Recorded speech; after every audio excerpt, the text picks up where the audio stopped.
Hi, I'm Ted. Today's video we're going to look at Skoolie Storage solutions. Well, then problems, and then solutions.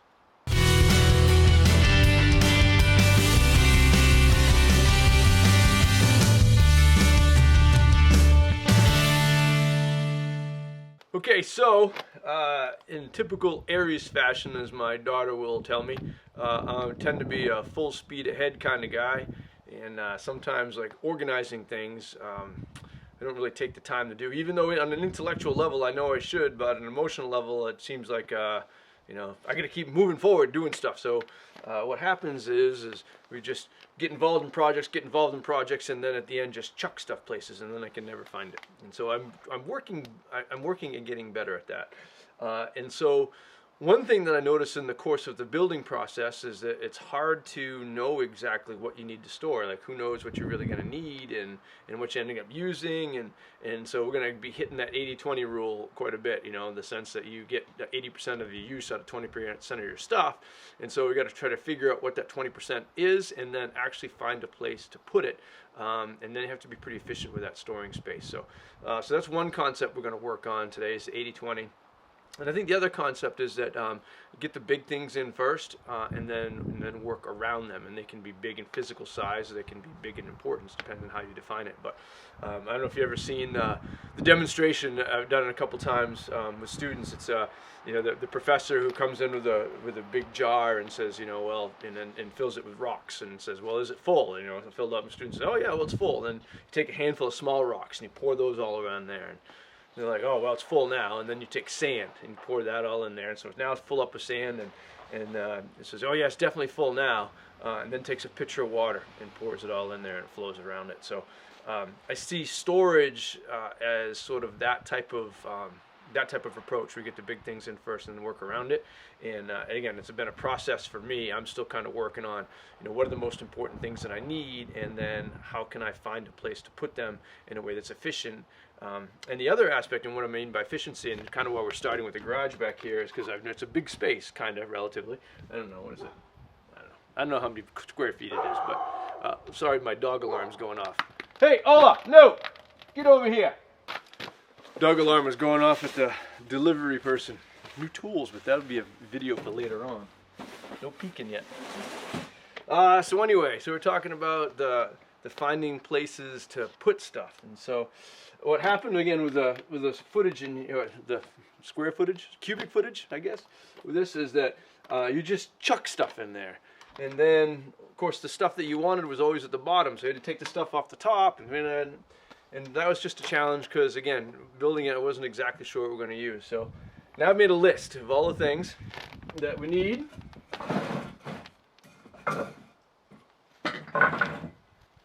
I don't know what I did with the list, but so we've made a list of everything that we need, and I've cut some, basically some just kind of stock stuff and then some stuff for the shelves, and it was mostly scrap stuff. Again, I tend to be as frugal as possible, so these aren't going to be pretty, but they're going to be functional and inexpensive, which is sort of the goal at this phase of the project. So let's get started on this.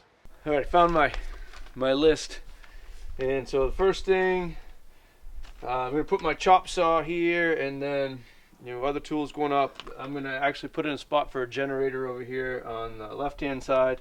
And so my chop saw takes 19 inches, so I have to make this bottom compartment 19 inches tall.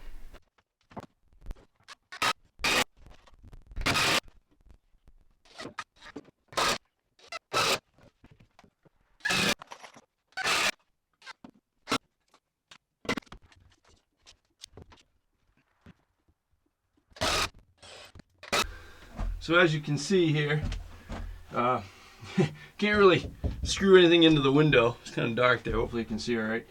And so I'm going to have to build little sort of posts like that, put the next shelf on. So we'll resort to the handy dandy Craig jig for that part.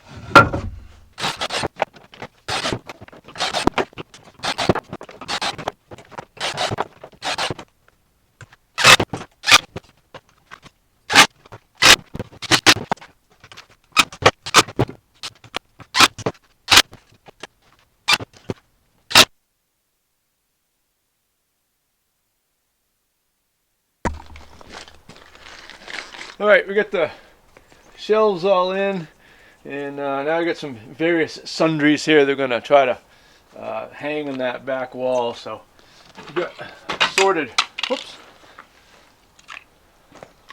hooks and stuff, and we're gonna try to get all that stuff in there. Get this sort of easy up for some outdoor shelter and charcoal grill, because well, I just can't do gas. Any you charcoal fans out there, hit me up in the comments down there. We gotta stick together. And then my saw stand, I think, is probably a good spot. Just barely fits in there. So let's get the hooks in.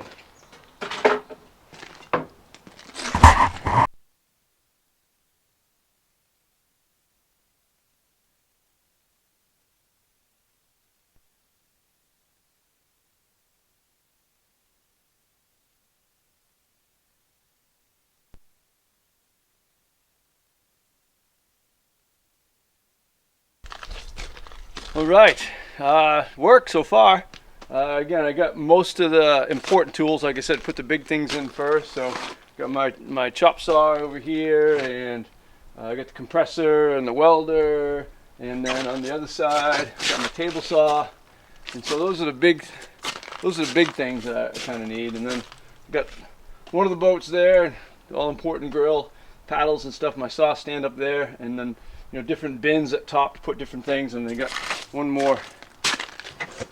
Well, I've got a little bit more room here. Put the bin there and probably stack that up if we need to for more stuff. So definitely helpful to think about the important things and figure out a place where they actually go, and then work around that. So I still want to get little hooks down there. I've got some places that are held into the bungees. I need some more hooks to keep things from bouncing all over the place, because I don't know about you guys, but the road's pretty rough around where we are. So got to keep stuff from flying everywhere. But all right, finishing up this phase. That's good.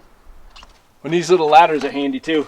Crawling up in there, it's easier to sort of stand outside and stand on this rather than try to crawl up in there, which is hard to do with a bunch of stuff in the way. Okay, so another part of the storage is going back to that 80-20 rule, is reducing your stuff that you bring with you down to that 20% that you really need. And this is a challenge for me because I'm such a pack rat. And the problem is, it's been validated in the past because stuff that I saved has come out really useful. Like the dashboard on the bus, that was a piece of oak that's been sitting in the wood shop for like 10 years. And I'm like, oh, this is perfect. So, several times I was like, oh, that came in really useful. I'm glad I saved it. But the reality is that doesn't happen all the time, and it's time to make some changes, I guess, and get rid of some stuff. So this starts very scary. We're going to go into the closet and get rid of a whole bunch of stuff and make room. So there's all this stuff in here that I don't really need anymore. This is my fascinating organizational system. So we're going to change that.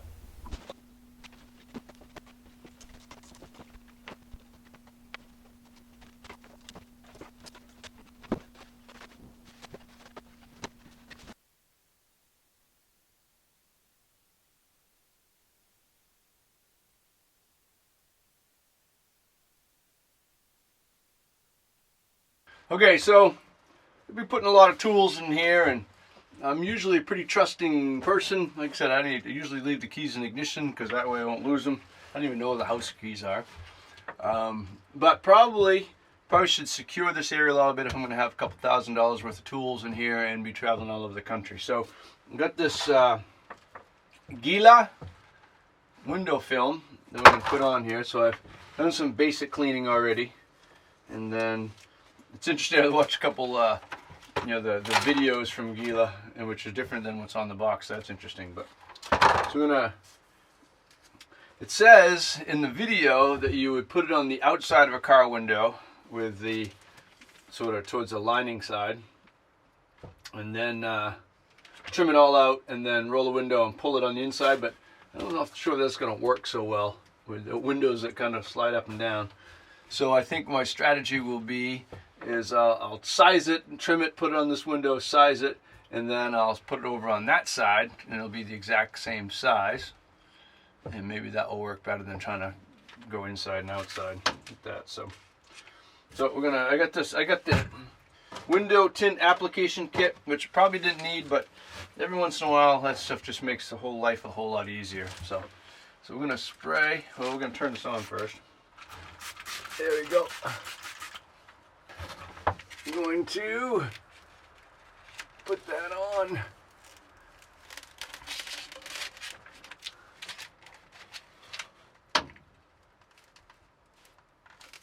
Get it trimmed to size.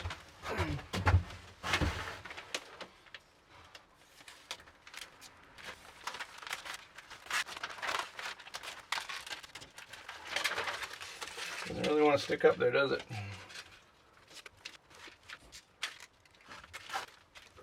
Well, I didn't do a very good job of that. That's a terrible fit, isn't it?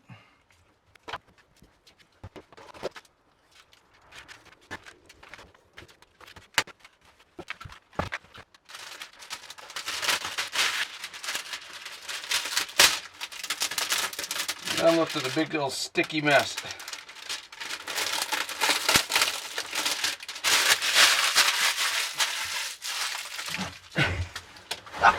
All right, so that didn't work well at all. That was terrible. Wow. Okay, so we're back to day 2 here. This is definitely not work for Aries. A lot of fine detail, motor control, and patience and precision, and all those things I don't really have. So recruited Julie, who has more patience and more. We try. More detail, but definitely. When you can't just roll the window and flop it in the inside, it's a little bit trickier. So we're going to play around with a couple different strategies and see if we can get it to work. Alright, so I'm still going to spray this. Where's my squeegee? We haven't cut this yet. Do you want to spray before cutting? Yeah. Okay. You gotta stick it up there. Alright, so we're going to clean the window first.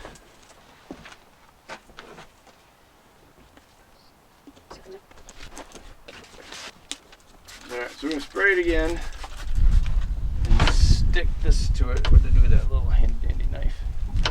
The yellow handled one? Yeah. Over here.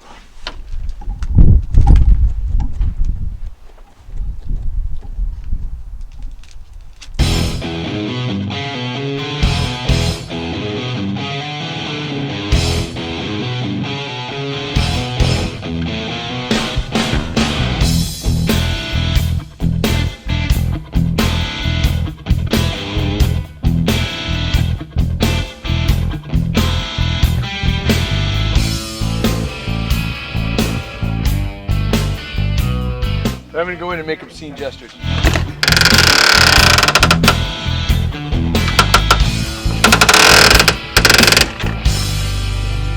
say, I cannot.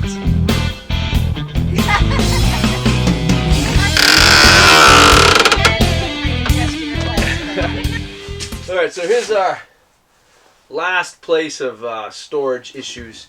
And again, kind of like the garage, it's this cubic space that you just throw stuff in, and you know, it's like you get this cooler here, and then the Dutch oven, and the dog bowl. I don't know, just kind of random stuff you store in there. So the challenge, I think, is with this is to find a particular place to put everything. And so I think to compartmentalize this rather than shelves, just going to get some small, like Rubbermaid bins, and that way we can sort of organize, you know, paper goods in one bin, and probably the Dutch ovens will just float. Actually, I might be able to hang those somehow.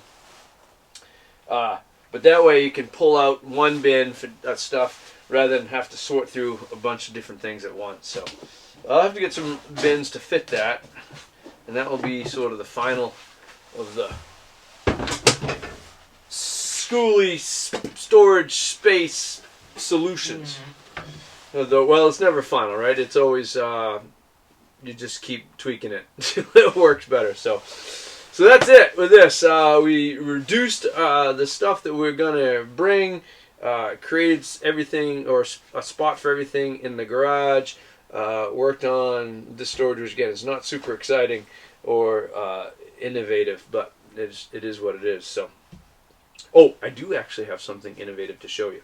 So typically this space under the sink is kind of unused because, well, you got the sink here and you can't really, so this drawer sort of flops open. But with this drawer, kind of pulls out and built it so that the side storage in each one of these, and those can kind of fit in behind the sink or the sides of the sink and gives some sort of space. So again, just two little box drawers tied together with the sliders on each side and the face and the drawer front. So maybe that's kind of innovative, I think. So those are my ideas for the Skoolie Storage solutions. Hopefully it'll work all right, and we'll continue to tweak it as we go. So thanks for watching. As always, like, subscribe, do all those things you do, and look forward to seeing the next video. Thanks for watching.